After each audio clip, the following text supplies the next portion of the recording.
उत्तर प्रदेश ने पिछले 5-6 वर्षों के अंदर एक लंबी यात्रा प्रारंभ की है। इस दौरान उत्तर प्रदेश की अर्थव्यवस्था लगभग दुगनी हुई है। उत्तर प्रदेश की प्रति व्यक्ति आय दुगनी हुई है। उत्तर प्रदेश के अंदर न केवल कानून व्यवस्था की एक बेहतरीन स्थिति हुई है, बल्कि उत्तर प्रदेश ने इंफ्रास्ट्रक्चर डेवलपमेंट के भी कुछ मॉडल खड़े किए हैं। और आज उत्तर प्रदेश जब प्रधानमंत्री मोदी जी के इस विजन को आगे बढ़ाने के लिए $1 ट्रिलियन की इकोनॉमी बनाने की दिशा में नए प्रयास प्रारंभ किए हैं, शिक्षा के क्षेत्र की असीम संभावनाओं को भी हम आगे बढ़ाने में अपना योगदान दे सकते हैं और उन संभावनाओं को एक नई उड़ान देने के लिए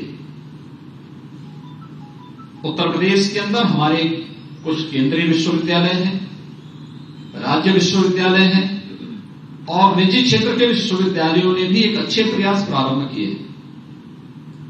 मुझे कहने में कोई संकोच नहीं कि हमारे बहुत सारे राज्य विश्वविद्यालयों ने और निजी विश्वविद्यालयों ने बहुत अच्छा कार्य विगत कुछ वर्षों के अंदर किया है। उन्होंने कुछ मॉडल खड़े किए हैं, रिसर्च एंड इनोवेशन के कुछ नए मॉडल दिए हैं, लोगों के सामने कुछ एक नए मानक गढ़े हैं। उस दिशा पर एक विस्तृत मनन हो सके, ज्ञान का आदान प्रदान कर सके, अपने शोध और नवाचार को प्रदेश के हर एक कोने तक हम उसको विस्तार दे सकें और उत्तर प्रदेश को एक बार फिर से शिक्षा के एक बेहतरीन केंद्र के रूप में विकसित कर सके। इसके लिए जो संभावनाएं हैं कि हमारा ग्लोबल इन्वेस्टर समिट होने जा रहा है, 54 प्रस्ताव अब तक हमें प्राप्त हुए हैं, जिनमें प्रदेश के अंदर निवेश की 1,57,000 करोड़ रुपए तक के प्रस्ताव निवेश के केवल शिक्षा के क्षेत्र में अब तक हमें प्राप्त हो चुके हैं। तो हायर एजुकेशन में नए विश्वविद्यालय, नए शिक्षा के ऐसे केंद्र स्थापित करने के लिए जो एक मॉडल के रूप में स्थापित होंगे, उन्हें यहां पर विकसित करने की दिशा में एक नए कार्यक्रम को हम आगे बढ़ाएंगे। कुछ नए निजी विश्वविद्यालयों के आशय पत्र भी वितरित करने के कार्यक्रम को आगे बढ़ाने का कार्य इस कॉन्क्लेव के माध्यम से प्रारंभ होगा। लेकिन मेरी यहां पर जो भी हमारे निजी विश्वविद्यालयों के कुलाधिपतिगण हैं, जो मुझे यहां पे बताया गया कि 12 कुलाधिपति निजी विश्वविद्यालयों के, 20 कुलपति, राज्य विश्वविद्यालयों के 19 कुलपति भी इसमें प्रतिभाग कर रहे हैं। और इसके अलावा इस अलग अलग क्षेत्र से जुड़े हुए यूजीसी से जुड़े हुए यूजीसी के पूर्व चेयरमैन और प्रदेश के शिक्षा सलाहकार प्रोफेसर टीपी सिंह जी यहां पर हैं। प्रदेश के हमारे आर्थिक सलाहकार श्री केवी राजू जी यहां पर मौजूद हैं। हमारे शिक्षा से जुड़े हुए सभी मंत्रीगण यहां पर मौजूद हैं। आप सबके अपने अनुभव होंगे। हमारे सभी वरिष्ठ प्रशासनिक अधिकारी भी यहां पर आपके पास मौजूद हैं। नेशनल एजुकेशन पॉलिसी हम सबको कुछ अंतर्राष्ट्रीय विश्वविद्यालयों में, इंटरनेशनल यूनिवर्सिटीज के कुछ कैंपस स्थापित करने की भी एक पूरी फ्रीडम दे रहा है। लेकिन क्या हम उसके लिए अपने आप को तैयार कर पाए? हमें एक नया माहौल देना पड़ेगा। हमने शोध की प्रक्रिया को बाधित क्यों किया? डॉक्यूमेंटेशन की जो प्रक्रिया होनी चाहिए वो हमारे एक प्रकार से बाधित सी है। उस बाधा को हटानी पड़ेगी, वो बैरियर्स हटानी पड़ेंगे। हमें इस दिशा में नए सिरे से कार्य करने होंगे। हमें शोध को अधिक से अधिक बढ़ावा देने के लिए कार्य करना होगा। इनोवेशन के लिए अपने युवाओं को प्रेरित करना होगा। और अलग अलग फील्ड है जिसमें हम कार्य कर सकते हैं। उत्तर प्रदेश में, जो मैंने पहले भी कहा, असीम संभावना वाला प्रदेश है। यही उत्तर प्रदेश है जिसके पास अपना एमएसएमई का सबसे बड़ा बेस था, एक दम तोड़ रहा था। 2017 में जब हम लोग आए थे, हमारे सामने एक चैलेंज था, क्योंकि उस समय हमारे पास वेतन देने तक के पैसे नहीं थे। कैसे इतना बड़ा राज्य चलेगा? तो हम लोगों ने कार्य प्रारंभ किया। आज मुझे बताते हुए प्रसन्नता है, उत्तर प्रदेश देश के अंदर रेवेन्यू सरप्लस स्टेट है, अपनी आय को दोगुना भी कर चुका है। आज हमें बड़े से बड़े प्रोजेक्ट को अगर लेना हो तो हमें किसी के सामने हाथ फैलाने की स्थिति नहीं है, बल्कि अपने दम पर राज्य इस कार्यक्रम को आगे बढ़ाने को पूरी तत्परता के साथ आगे बढ़ सकता है। कहीं कोई संकोच हमारे सामने आज के दिन पे नहीं है। इसके लिए हमने उत्तर प्रदेश की उन संभावनाओं को टटोला है जो उत्तर प्रदेश के अंदर मौजूद थी, और उसमें मैंने 3 सेक्टर इस बात के लिए चिन्हित किए थे। एक, देश की सबसे अच्छी उर्वरा भूमि हमारे पास है, सबसे अच्छा जल संसाधन हमारे पास है, लेकिन उर्वरा भूमि और जल संसाधन का उपयोग कहां हो रहा है? किसी को शासन की योजना के बारे में जानकारी किसानों को नहीं थी, उनको पता ही नहीं था शासन क्या कर रहा है। विगत 6 वर्ष के अंदर जब प्रयास प्रारंभ हुए, आज यही प्रदेश है हमारे पास देश की कुल कृषि, यानी देश के अंदर अगर आबादी का देखें तो देश के अंदर लगभग 16% आबादी भारत की उत्तर प्रदेश में निवास करती है, लेकिन कृषि की भूमि हमारे पास देश की कुल कृषि योग्य भूमि में मात्र 11% भूमि उत्तर प्रदेश के पास है। लेकिन इस 11% भूमि में आज के दिन पर उत्तर प्रदेश देश के लिए कुल खाद्यान्न उत्पादन का 20% खाद्यान्न उत्पादन अकेले उत्तर प्रदेश कर रहा है। और मेरा यह मानना है कि आज हर जनपद में हमारे पास कृषि विज्ञान केंद्र है। हर एक प्रदेश के अंदर 4 कृषि विश्वविद्यालय राज्य शासन के स्तर पर संचालित हैं। आज इन्हें सेंटर ऑफ एक्सीलेंस के रूप में विकसित करने की जो कार्रवाई प्रारंभ हुई है, नए इसमें रिसर्च प्रारंभ हुए हैं, इन पर हम अगर कार्य करेंगे तो उत्तर प्रदेश के अंदर अपनी इस देश की कुल कृषि की योग्य 11% भूमि में हम अभी 3 गुना और अधिक खाद्यान्न उत्पादन करने की सामर्थ्य उत्तर प्रदेश के अंदर रखते हैं। लेकिन इसके लिए हमें कृषि के नए स्टार्टअप स्थापित करने की दिशा में कार्य करना होगा, और यह कार्य यहां पर बैठे हुए आप सभी महानुभावों को अपने अपने केंद्रों को, उसका केंद्र विश्वविद्यालयों को उसका केंद्र बिंदु बनाना पड़ेगा, उसका एक सेंटर बनाना पड़ेगा। इस संभावना है यूपी के अंदर। स्टार्टअप आईटी और आईटीएमएस के फील्ड में नहीं हो सकता है। एमएसएमई का इतना बड़ा बेस यूपी के पास है। नंबर 2 एमएसएमई दम तोड़ रहा था। शासन के स्तर पर थोड़े बहुत फैसिलिटेट उनको करना था, थोड़ी बहुत फैसिलिटेशन की व्यवस्था उनके लिए करनी थी, इंस्पेक्टर राज को नियंत्रित करना था। आज परिणाम हमारे सामने है। जिस प्रदेश में एमएसएमई दम तोड़ रहा था, हमने 1 डिस्ट्रिक्ट 1 प्रोडक्ट के रूप में उसे प्रमोट किया, उसकी ब्रांडिंग की, उसके लिए मार्केट दी, उसको नई डिजाइन दी, नई तकनीक दी। जो लोग पहले केरोसिन और डीजल से अपने यहां संचालित करते थे, उनको हमने पीएनजी की सुविधा और बिजली की सुविधा उपलब्ध करवाई।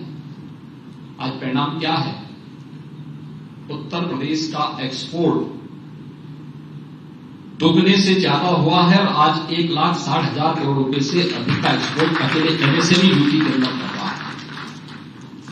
इसमें भी नए स्टार्टअप स्थापित करने की ढेर सारी संभावना। 96 lakh 96 lakh MSME unit UP के पास है, और अलग अलग जगह की अलग अलग संभावना है। इसमें हम ढेर सारा कार्य कर सकते हैं। यूपी के पास स्किल और अनस्किल मैन पावर है। देश के अंदर अगर भारत दुनिया के अंदर सबसे युवा राष्ट्र है, तो भारत के अंदर उत्तर प्रदेश भी सबसे युवा राज्य है। सबसे अधिक यूथ हमारे पास है। इस यूथ में अनंत संभावनाएं छुपी हुई है, उनकी संभावनाओं को आगे बढ़ाना। इंस्टीट्यूशन इंडस्ट्री के साथ क्यों नहीं प्रारंभ से ही एमओयू कर लेता है? क्यों नहीं ये कार्यक्रम आगे बढ़ सकते हैं? इसके लिए प्रयास करते हैं। अपने स्तर पर विश्वविद्यालय लोकल स्थितियों पे क्यों नहीं कार्य कर सकता है? मैं बहुत बार देखता हूं, हमें कोई बड़ा प्रोजेक्ट करना होता है, सोशल इंपैक्ट स्टडी हमें करानी होती है। हम किसी एक संस्था को या किसी कंपनी को उसके लिए नियुक्त करते हैं, फिर उनको हम इसके बारे में कहते हैं भाई हम इतना फीस देंगे, इतना पैसा देंगे, कार्य करेंगे और भी कार्य करेंगे। लेकिन हमारा एक भी विश्वविद्यालय अपने आप को योग्य नहीं पाता है कि वो social impact steady state government का लेकर के स्वयं कर सके और एक ठोस स्टडी पेपर उन्हें दे करके बता सके कि नहीं इसमें ये चीजें होनी है, इस कार्यक्रम को ऐसे आगे बढ़ाया जा सकता है। आखिर क्यों नहीं हमने इसको तैयार किया? कोई ना कोई खामी हमारी शिक्षा में जरूर होगी कि हमने उसके लिए उन्हें इतना सक्षम बनाने में कहीं न कहीं विफल हुए हैं। और मैं चाहूंगा कि हमारे राज्य विश्वविद्यालय, हमारे केंद्रीय विश्वविद्यालय और हमारे निजी विश्वविद्यालय इस दिशा में कार्य प्रारंभ करें। हमारे पास स्टडी होनी चाहिए। जिस क्षेत्र में हम लोग अपना विश्वविद्यालय स्थापित कर रहे हैं, राज्य का है तो राज्य सरकार ने जमीन उन्हें उपलब्ध करवाई होगी, निजी क्षेत्र का है उन्होंने जमीन खरीदी होगी, लेकिन उस जमीन को केवल पैसे के भाव से हम उसको न देखें, उसके पीछे बहुत सारे लोगों की भावनाएं भी है, उस समाज के प्रति हमारी जवाबदेही भी है। प्रयास आपका होगा, पैसा भी आपका होगा, लेकिन उन लोगों का प्रतिनिधित्व भी आपको करना है जिस क्षेत्र में आपका विश्वविद्यालय स्थित है। उन लोगों के सामाजिक भौगोलिक स्थिति का अध्ययन आपके पास होना चाहिए। उनके क्रमिक विकास को, उनके इंक्लूसिव एंड सस्टेनेबल डेवलपमेंट के लिए आपका विश्वविद्यालय क्या कर रहा है, कैसे इस कार्यक्रम को आगे बढ़ा सकता है। आप कैसे, अगर यूएन 2030 तक सस्टेनेबल डेवलपमेंट गोल्स को अचीव करने का एक लक्ष्य दुनिया के देशों को देता है, तो क्या ये केवल कार्य सरकार का ही है? क्या हमारी संस्थाओं का नहीं है? क्या संस्थाएं इन जिम्मेदारियों को अपने ऊपर लेकर के इस कार्यक्रम के साथ जुड़ पाएंगी? इस दिशा में भी इस प्रयास को अगर हम आगे बढ़ा पाएंगे तो आपके पास बहुत कुछ होगा। मैं देखता था, मुझे पूर्वी उत्तर प्रदेश में सांसद के रूप में गोरखपुर से एक लंबे समय तक प्रतिनिधित्व करने का अवसर प्राप्त हुआ था। इंसेफ्लाइटिस वहां एक बीमारी थी, हजारों मौतें होती थी हर वर्ष। मौत होती थी जिसके परिवार का बच्चा असमय काल कलवित होता था, उसके घर में वीरानी होती थी, शोक मनाया जाता था। शेष लोगों के मन में चेहरे पर कोई संकोच, तात्कालिक होती थी, शेष लोग भूल जाते थे। अब आश्चर्य करेंगे कि 40 वर्ष तक ये मौत का सिलसिला चलता रहा और पूर्वी उत्तर प्रदेश के किसी विश्वविद्यालय ने, किसी मेडिकल कॉलेज ने, किसी डॉक्टर ने उस पर एक भी अपना रिसर्च पेपर नहीं लिखा। मैं जूझता रहा, कार्य करता रहा, लड़ता रहा। विपक्ष में थे, सत्ता में थे तो सरकार का ध्यान भी आकर्षित करता था, सरकार के सामने अपनी बातों को रखता था, थोड़े बहुत सहायता मिलती थी उसके लिए लोगों को संसाधन भी उपलब्ध करवाता था। विपक्ष में थे तो सड़कों पे आंदोलन करता था, अकेले ही करता था। लेकिन जब 2017 में मुझे ही मुख्यमंत्री का दायित्व दिया गया तो मैंने कहा भी अब तो मुझे इसका समाधान निकालना ही होगा। लेकिन मेरा वो अनुभव मेरे साथ पास की था।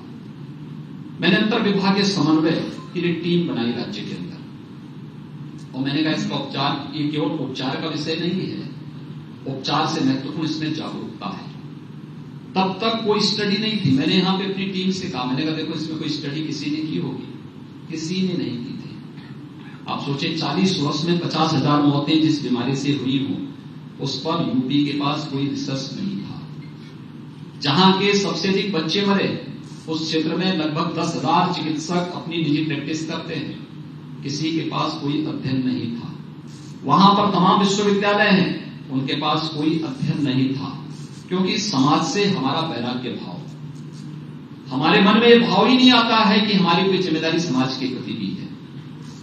क्योंकि हर व्यक्ति नौकरी कर रहा है, नौकरी तक अपने आप को सीमित कर दिया है।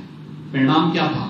जब हम लोग इतने वर्षों के बाद जब मैंने कार्य प्रारंभ किया तो मैंने सबसे पहले अभियान चलाया था कुशीनगर में। मैं स्वयं गया था। हम लोगों ने वहां साबुन बांटे, डिटॉल कंपनी ने हमारे साथ सहयोग किया था।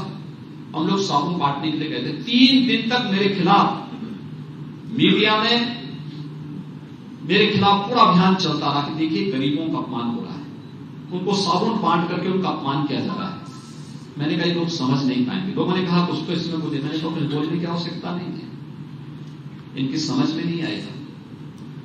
हम जिस अभियान को लेकर के चल रहे हैं, स्वच्छता के बृहद अभियान को स्वच्छ भारत मिशन के तहत पहले लिया जा चुका था, हमने उसको मिशन मोड में उठा लिया। शुद्ध पेयजल की आपूर्ति करवाई, शौचालय बनवाए,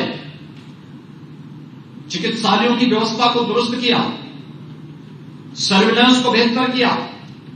परिणाम है जिस बीमारी से प्रतिवर्ष 1200 से 1500 मौतें होती थी, आज उन मौतों पर नियंत्रण करके हम लोग 95 से 97% मौत को नियंत्रित कर चुके हैं। वो मौतें आज नहीं हो रही हैं, लेकिन अगर इसमें अध्ययन हुआ होता तो हम इस बीमारी को बहुत पहले ही, कोई स्टडी हुई होती, बहुत पहले ही नियंत्रित किया जा सकता था, उतने बच्चों की जानें बच सकती थी।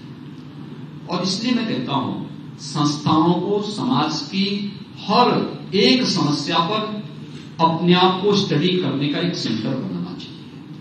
वह निजी क्षेत्र की हो, राज्य शासन से जुड़ी हुई हो, या फिर केंद्रीय शासन से जुड़ी हुई हो, समाज के प्रति हम लोग अपनी जिम्मेदारियों से भाग नहीं सकते हैं। उन जिम्मेदारियों के प्रति हम जवाबदेही के साथ कार्य कर पाएंगे।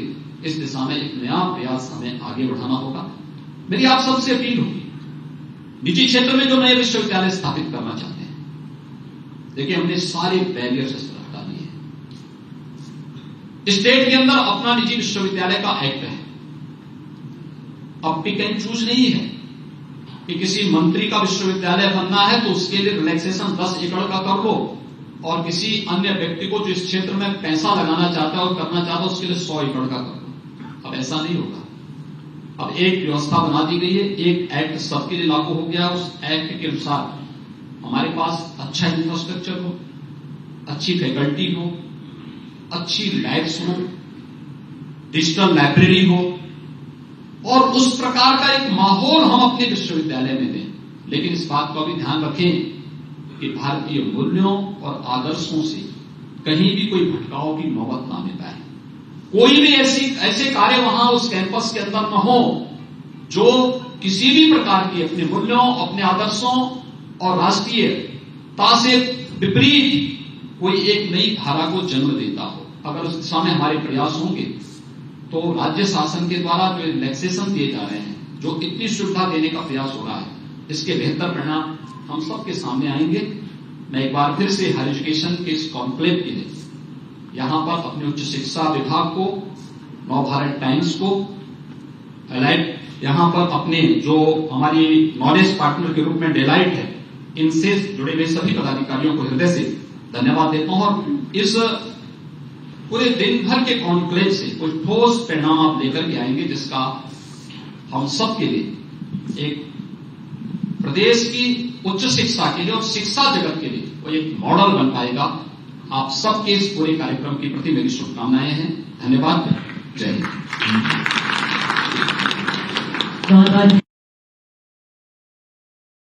हमें निरंतर आगे बढ़ते रहने की प्रेरणा देते हैं। मैं अनुरोध करती हूँ डॉक्टर सुधीर महादेव जी से कि वे धन्यवाद ज्ञापित करें।